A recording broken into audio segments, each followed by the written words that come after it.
Dvernik est un des villages bordés par le bois, une forêt sombre, mystérieuse et maléfique qui abrite des créatures monstrueuses.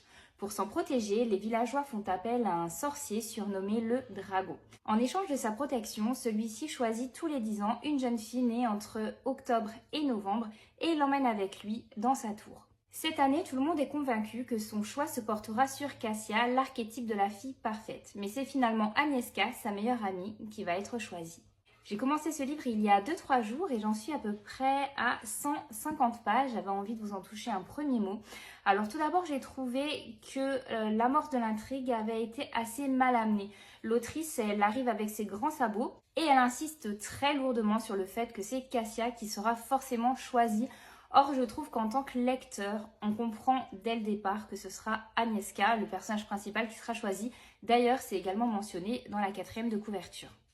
J'ai également eu un petit peu de mal avec le comportement de l'héroïne au début du roman parce qu'elle est très passive et elle ressemble à une enfant gâtée qui fait un caprice. Mais au fil des pages, elle a une prise de conscience et son potentiel se révèle, ce qui la rend hyper intéressante.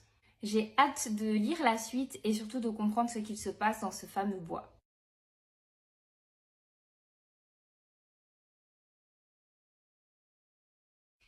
Je suis malheureusement dans le regret de vous annoncer que j'ai décidé d'abandonner cette lecture. J'en suis la première déçue. J'avais tellement aimé La fileuse d'argent de la même autrice. Ça avait été un coup de cœur énorme et je m'étais un petit peu programmée dans l'idée que j'allais aimer tous ces livres. J'ai vraiment eu envie de me forcer jusqu'au bout, mais là je me rends bien compte que ce n'est pas la peine. Comme vous avez pu l'entendre, ça a mal démarré et ça a mal continué. Je limite les dégâts en m'arrêtant à 266 pages, ce qui veut dire que j'ai lu à peu près la moitié. Je n'ai pas accroché, j'ai trouvé à la fois qu'il y avait beaucoup d'événements et en même temps qu'il ne se passait rien. C'est un sentiment assez bizarre. Je n'ai pas accroché à la plume que j'ai trouvé assez froide, pas du tout dans l'émotion.